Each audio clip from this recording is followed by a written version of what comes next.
Have you ever dreamt of becoming the go-to in your niche, the known expert? But there's something stopping you. Now, I wondered what holds back CEOs, leaders, founders from sharing their experiences, knowledge, expertise. So I ran it through an AI bot that I'm building. It pulls up what people really think, are concerned about, what they fear. I'm going to be sharing it with my clients when I finish tweaking it because it'll help them become more precise communicators and communicate with authority. Here's what it came up with. These are the top 3 issues. One is, what will they think? What if I get nothing back?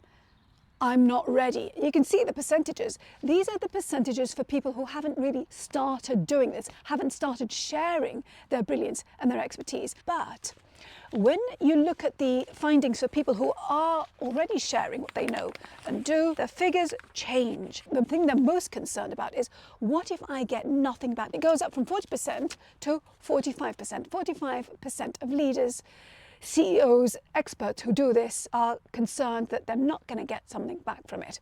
Then comes what will people think, and this goes to 30%. And yeah, I'm not ready, it's still there, but it goes down to 20. Oh no, it stays at 25%. These are the worst reasons not to start sharing what you know and do. In this video, I'm going to be sharing what happened to me and other truths around why you've got to stop thinking like this if this is you, because your best life lies downstream from being known for the right thing by the right people. So let's look at fear number 1, the fear of no return on investment. Investment could be money, time, effort, energy. Let me tell you a little story. When I finished my master's, my postgrad, I have a postgrad in medical engineering, I wasn't sure what I wanted to do next, and so I experimented. I volunteered at a hospital.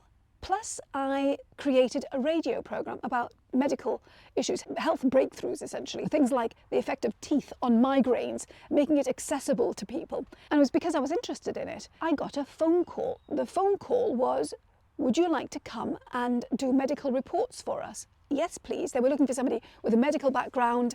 And I said, yes, absolutely. I started my TV career by becoming a medical reporter. Then I got another call, and the call was from Financial Times Television. They were setting up a new desk. They needed a bilingual English-Arabic TV person. I'm bilingual English-Arabic. They knew about me because of the work I was doing. And they said, would you like to come and join our desk? Yes, absolutely. And then my then boss was offered an opportunity to set up a world first, a global broadcaster based in Dubai, and he invited me along with him, and I said yes. And then when I was there in Dubai, I got a call from the BBC. They were looking for somebody who had credibility, who had contacts, the right person to front a business and finance program that was going to be broadcast to 200 million people. And I said yes. So the point is this: when you look at each thing in isolation, it doesn't seem connected. But when you see how one thing led to the next, I call this, it's the stepping stones of my life, right? You can see very quickly how one thing could lead to the next thing. When you look at the beginning and the end, it's like, what? Like, how could that happen? And that's my point to you. You don't know what's going to happen. You don't know what the outcome could possibly be unless you're in the mix. And the most important thing is this: you have no idea what type of potential opportunity could be put to you if you're not part of what's going on, if your name isn't in the hat. And I don't mean dedicate your life to being on every single platform and just chained to the desk. That's not what I mean. I mean, be really good at what you do, have credibility, be a brilliant communicator, because it's all about how you share what you know and do. But do it, put yourself out there, be part of what's going on. So truth number 1 is, be very scared of staying exactly where you are, of being stuck where you are right now in 6 months, in 6 years. But you know something? If you believe in fear number 2, nothing is ever going to work for you. Fear number 2 is, I believe in magic. What do I mean by this? Let me tell you about the best people I love working with. These are people who know that this is the long game. They know that they learn by doing, that they have to do the work. They tweak, repeat, figure out what works, what doesn't, how they feel great, what makes them feel terrible when they're sharing what they know and do, and what resonates with their ideal stakeholder.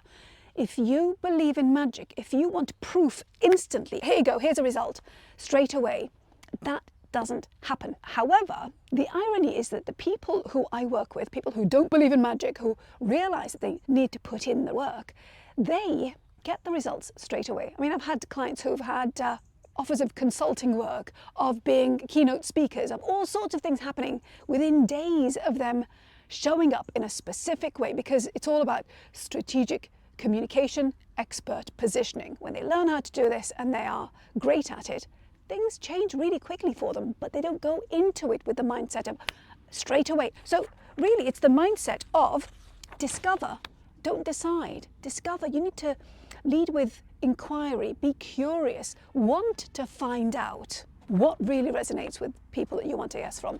The more you do this, the better you become at it, of course, and you're leaving the competition behind, because you're tuning into the things that really work. You're getting so good at the way you're communicating, the way you're sharing, the words. You know which words work and which words don't. And that means that this is a person, my best type of client, they end up with a moat around them, digging a moat around them, which is the best it's the best place to be.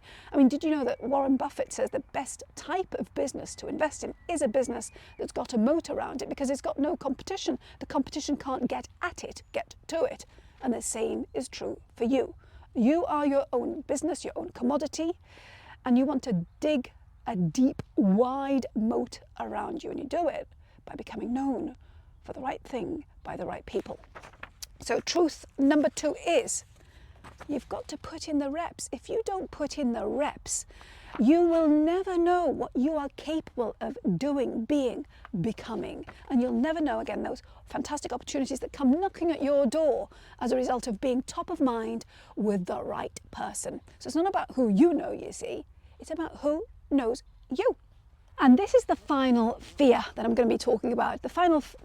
You can really see my phone here in the sun. The final fear that I hope will not stop you from sharing what you know and do. I'm not ready. I'm not ready. It could be you're not ready, or it could be your thing that you want to share isn't ready. You know, this whole thing around perfection it's a prison, okay? Don't go there. But the bigger point here is that every day you don't do this is a day you've lost forever. And it's never going to be as easy as it is right now to start. So tomorrow it's going to be a bit more difficult. We don't know why. It could be that somebody else comes along who takes over your niche and is fantastic at it, gets a head start. Or this could happen. In fact, this happened to somebody I know just a couple of days ago.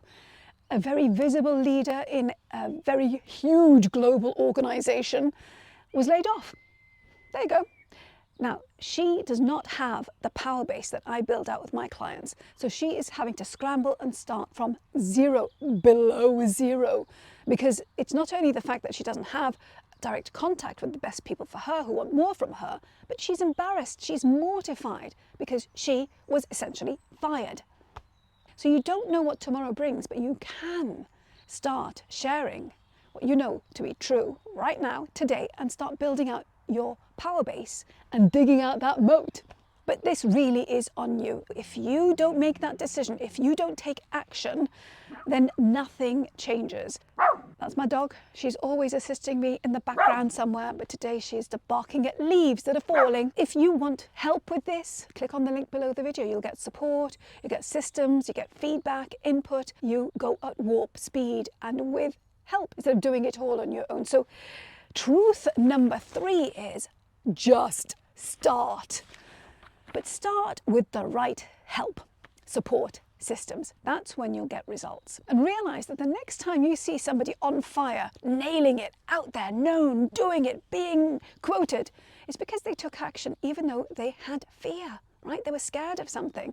Maybe one of the things holding you back is that you think you're going to have to spend an insane amount of time figuring out what to share, how to share it, what to put together, and that you have to come up with something new every single time. What if I was to say to you that you don't need to do that, that the way to get success fast is to use old information. That's right, you want to repeat what you've said before. If that sounds a bit mad, then watch this video next, because it takes you through exactly what it means, how you do it, and why it works. Remember, you're digging that moat all the time.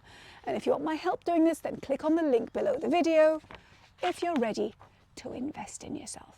I'll see you in the next video. Bye!